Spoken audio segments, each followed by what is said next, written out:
Hi, this is Jessica Lynn Solsona. I just wanted to show you guys what it's like to speak out and actually tell the truth. This is my first interview that I had ever done, and I was extremely nervous, and I was just shocked that I actually told the truth about my abuse and what had happened to me as a child and as I was married and my whole 21 years of abuse. And I just wanted to let you guys know that you too can speak out and tell the truth, no matter what. And there are good people out there that will give you a chance to be heard. And this is my first interview, and I just hope that you listen to it and to learn off it. All right, you guys, I love you. Just go ahead and listen and see what you think. All right. I'm going to play it now, okay? Bye. Oh. Hi, everyone. Thank you so much for joining us. We have a very, very, very interesting topic tonight and a beautiful guest. But right now, I'd like to welcome in my friend and co-host, Patricia. Hi, Patricia. How are you? Hello, Catherine. I'm doing wonderful. How are you? I'm doing excellent. Thank you. And we have our guest on the line. Hi, how are you? Thanks for having me on. Thank you so very much for coming on, Jessica Lynn.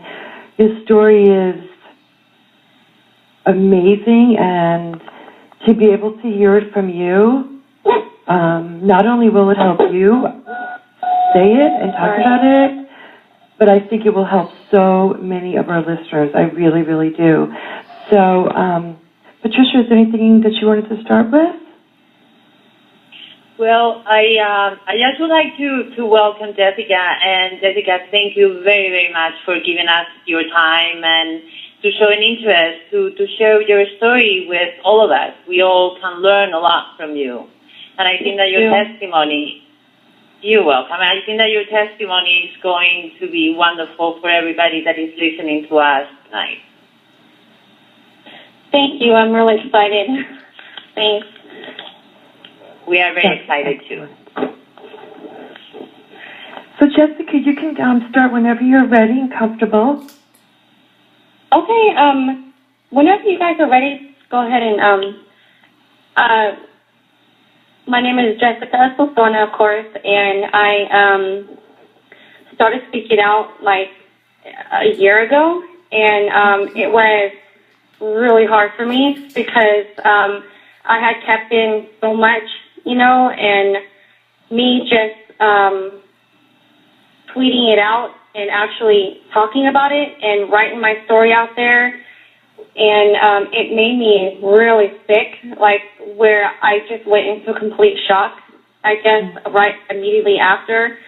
And I guess when you hold so much in that, especially trauma, and you don't really talk to people about it, and you start to get emotionally sick.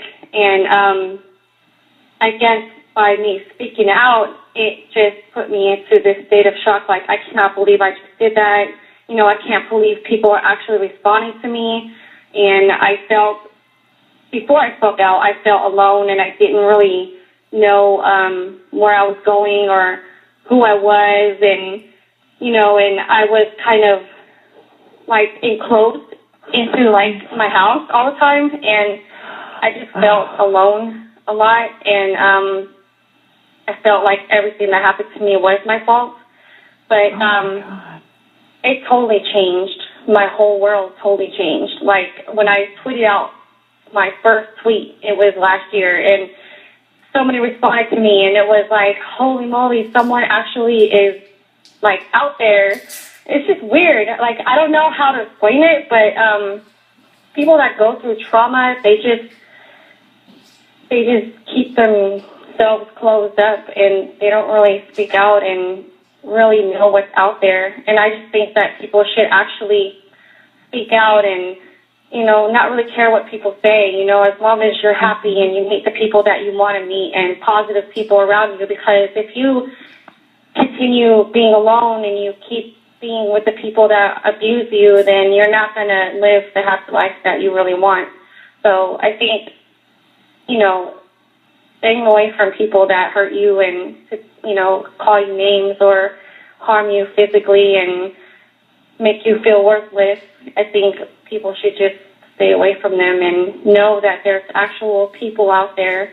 It doesn't matter if it's through Twitter, it doesn't matter if it's through your church or schools or outside, that you can meet at dog parks. You can meet a lot of great people, if you just give them a chance and let yourself actually know that you're special and know that you can actually meet great people, and you don't need to stay in that life and that type of environment. I've been through 21 years of trauma, and it's just been hell my whole life. And just recently, 2 years ago, I started talking and becoming me. Before I was living a lie, I guess, and I was feeling ashamed of who I was and where I came from. And I felt, I didn't really feel why am I here? I felt like I didn't want to be here, or, I just wanted to live, and I wanted to be heard, and I wanted to feel special. I wanted to feel that feeling, I guess, and I did it, and it feels amazing. It's scary at first, but then once you become yourself and you want to help other people and you want to do good, then life totally is amazing after that.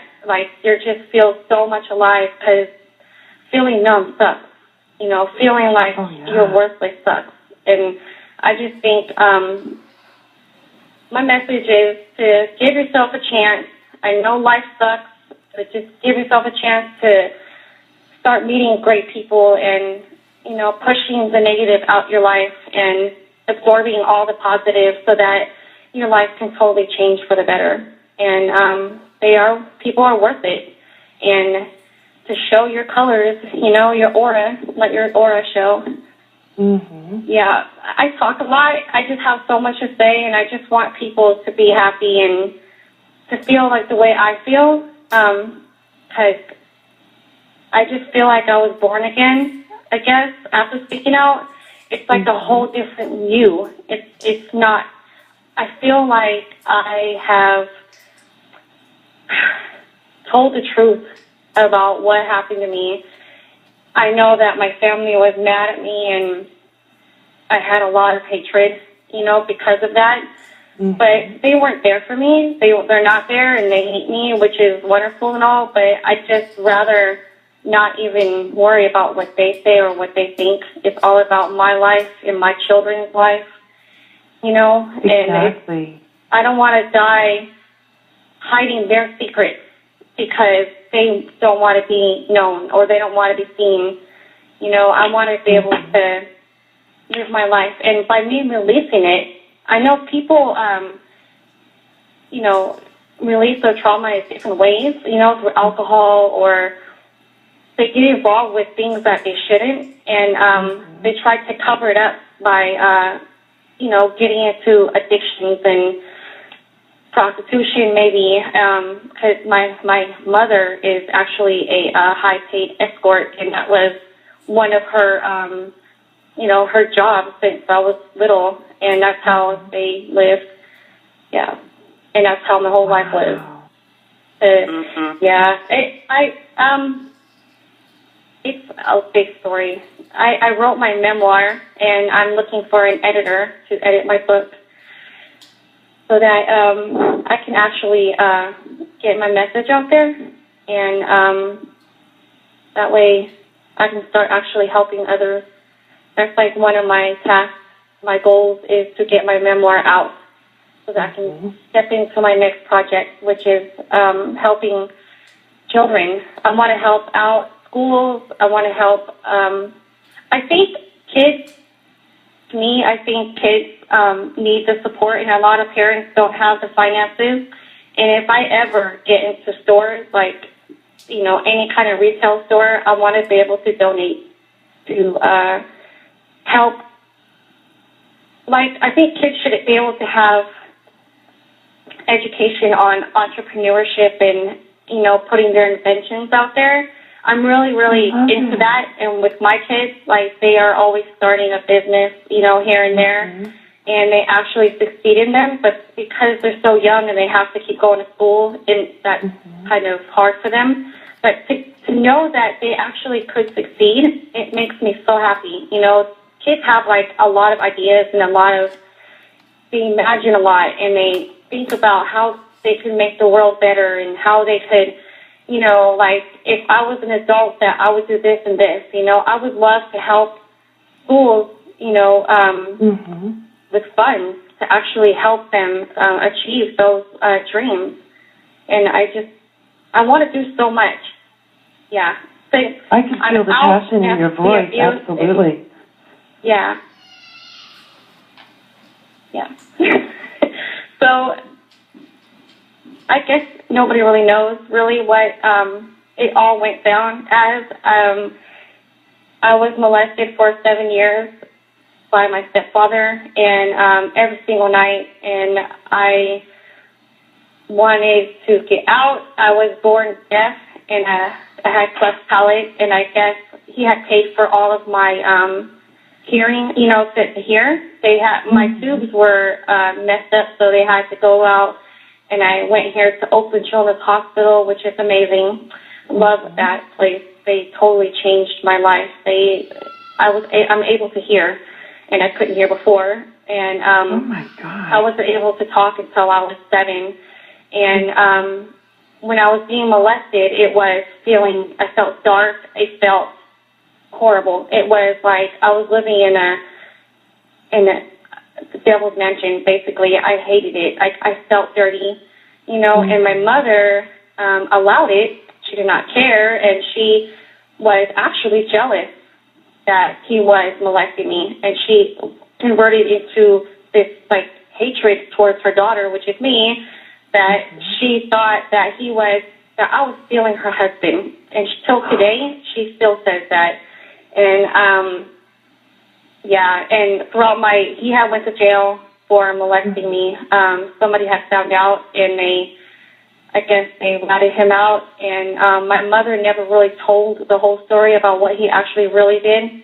And she acted like she didn't know anything about it, which she did. And that's what happened. And then my mother, when he went to jail, we came here to California, and she beat me, like, every single day. She hated me. She made me wear the same clothes every day.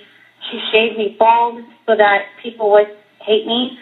Like, she would say, I want everybody to hate you, you know, because I hate you. I want you to die. I wish you were never here, you know, and she almost killed me twice. And yes, she threw bleach all over me. Like, she'd done torturous stuff just because she hated me because of what my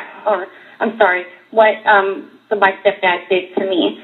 And that was until I was 15. And then I met a guy that, you know, she wanted me to get married. And if I was going to get emancipated, then that was the only option. So she wanted me to get out of her house and out of her life, and that's what I did. And he was very abusive. I had 2 kids from him, and he was extremely abusive. And I was freaked out. Like, I was always working. I quit high school just because I had to keep working. Like, he wanted me to work and to pay for all of his court stuff that he did bad, and tickets and stuff. And, you know, I was young, 15, stupid. You know, I was like, okay, just as long as I can stay out of my mom's house. And it was horrible. Like, he was so mean, and he called me garbage all the time, that I'm going to become a prostitute like my mom if I was to leave him, and I'll be stuck on welfare and all this stuff. And I believed it. I didn't believe that I was going to be a prostitute, but I believed that I would be left stranded, you know, and I was afraid of that, I guess. And that's why I was dumb enough to stay for so long. But it's not actually dumb. It's just that when you're in that cycle of abuse that you think is normal, and that you don't think that you could actually get out. So I got out, and then I went back. My friends to my friend's house. I got out for maybe a couple of days, and it didn't last very long. He came back and he apologized, and he swore up and down he was changed, and he didn't. And when he got deported back to Costa Rica, he called me on the phone and told me that he would change. And it took me like a month, to actually think about it. And I felt really bad, like if I was going to be a bad mother because I didn't give him a chance, and I started overthinking. I was like, you know what, I'm just going to sell everything and just go up there and just see. Because if I don't see for myself that, because I don't want to feel wrong, and I'm going to find out if it's true or not. So I went up there to Costa Rica, and immediately he slapped me in my face, and he told me I was a mother effing whore, and I was like, what?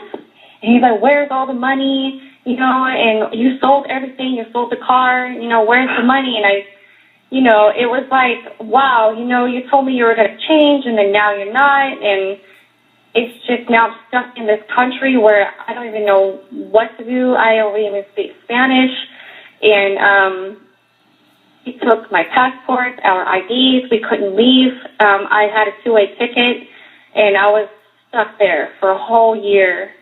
Like, oh my God, it was scary. I mean, he was so abusive, and I have so much stuff in my memoir that you would see, but it's too hard to talk about. But it was pretty bad. But one thing I can learn is that Costa Rican women are actually pretty strong, and they're very, it's beautiful out there. That's the only thing that's good about that place.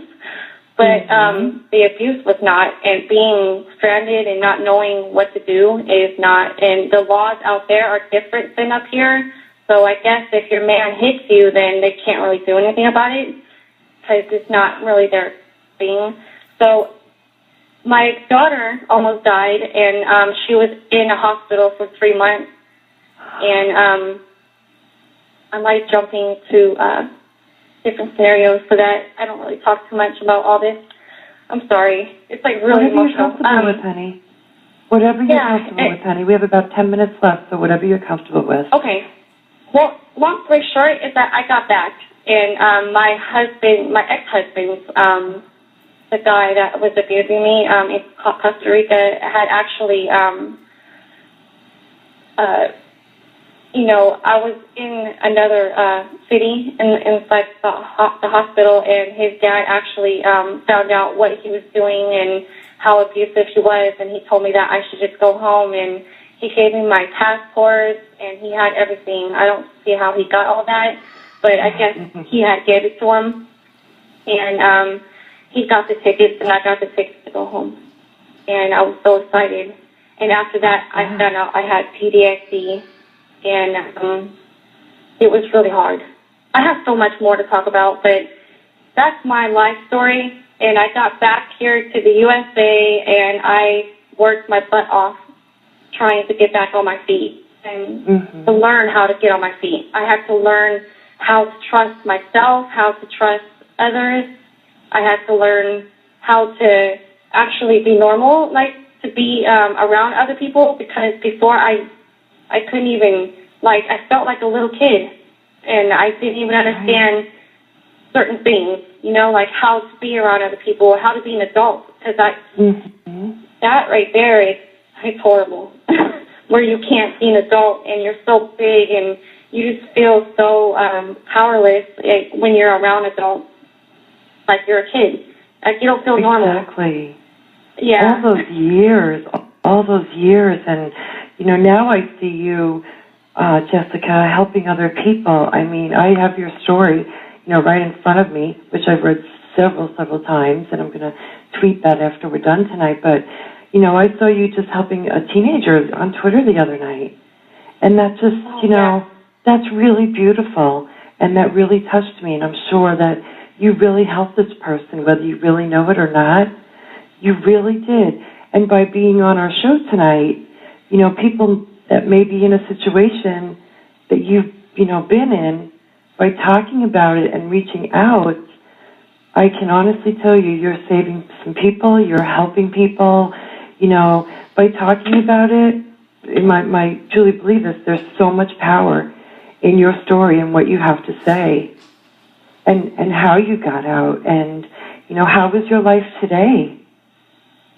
My life today, I have 4 kids, and they're wonderful. My oldest son is 16. I have a 14-year-old daughter and a 7-year-old and a 2-year-old. Pretty busy. They're all great kids. Yeah, they're really down-to-earth kids. I am married to a great husband. He's really good to me. He met me 10 years ago, and I was when I was basically almost getting out of what I was getting out of.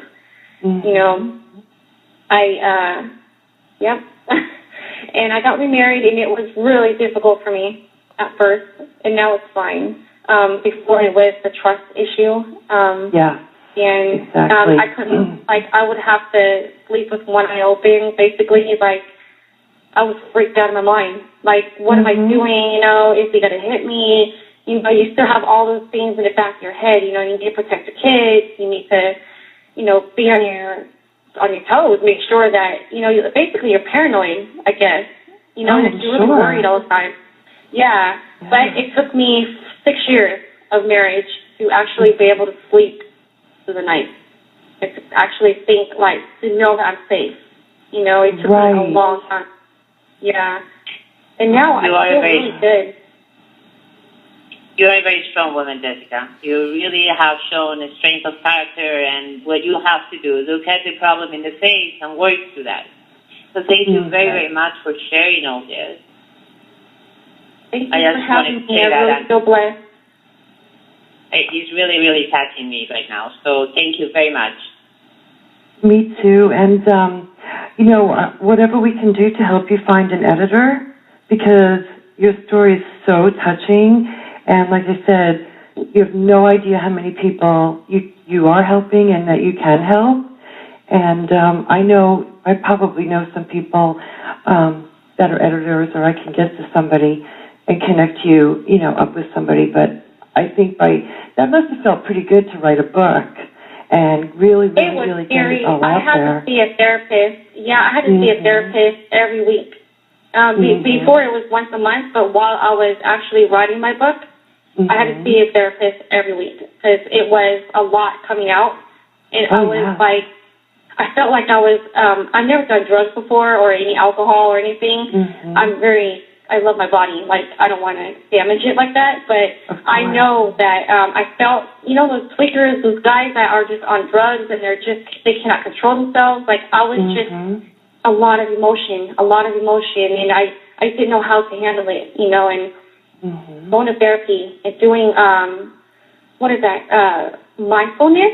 I did the mindfulness for PTSD where you have to meditate and you have to just let it go, and it worked. It was awesome. I took 3 months in that class, and it actually helped me a lot. I learned a lot, and you get to connect with your inner self rather than try to shut everything out. I had to learn what is that feeling, and that feeling is normal. Just let it go through your body. Don't hold it in, and it's a lot of anxiety, a lot of memory and stuff. Yeah. Wow. Well, I am so proud of you. I know Patricia has raved about you for a long time, and I'm so glad that she got us together. So thank you, Patricia. Thank you very much, Kathy. It is a great opportunity, Jessica. I feel privileged to hear this first person once again, because every time I hear your story, there is more of your emotion to it, and it shows how you're growing. As of right now, I can see how you're growing, how you're getting in your feet, and how you are, working on your problems and working on whatever has happened in your life to become the beautiful woman that you are. But, we also appreciate how hard it is for you. So thank you very, very much, not just for your time, but also for the effort that you're putting forward. Thank you. I really appreciate it. Jessica, why don't you let everyone know where they can find you online? Okay, I actually have a website out, www.inspiretheworld.com. It's actually on my Twitter page. You can see it on About Me. And I have inspirational T-shirts for children and adults. But I'm working on that right now, and my goal is to get into retail stores, and I'm working on my brand so that I could help in a big way, not just little by little, but I want to be able to help big, like I want to be massive. I want to put my mark in this world and help other people, mainly children and teens, especially. Teens are the ones that are going to be creating our world after we're gone. Yeah. So, they're the ones that we really need to focus on and what they want to do. I think them becoming entrepreneurs is going to help build our country. Absolutely. Them creating businesses and their vision of how they want their future to be is what I think we need to pay attention to, because they could actually make this world, especially the United States, 100% better than what it is. I couldn't agree more. Yeah, I love. Well, I'll be tweeting links to the show in just a little bit, so that anybody who might have missed it, because I know a lot of people would like to listen, and then I will be tweeting your website and any other information, and we'll try to hook you up with an editor. So thank you again, Jessica, very, very much for coming on our show. We really appreciate it, and you have a good night. Okay, you too. Thank you, you guys. And for whoever's listening out there, thank you. I really appreciate your guys' support. It means a lot. Jessica. Thank you. Absolutely. It means a lot Thank to you, us Jess. also. Thank you. Awesome. Thank you. What a Good night. beautiful young lady. What a beautiful young lady. She's so strong, Patricia. Yes, she is. She's amazing, All right, you guys. Well, that was my interview. I hope that you guys enjoyed it and learned off it. And I am really happy now. I'm not saying that my life is perfect or anything, but that was the first step of moving on. And I no longer feel dark and gloomy anymore. I'm actually becoming myself and fun and loving and goofy and dorky like always. But I think it made me a better mother to open up and try to experience new things. And that's what I did. So thank you so much for listening. I am going to be starting my own Blog Talk radio show, and that is Blog Talk Radio / Inspire the World. Okay, love you guys. See you later.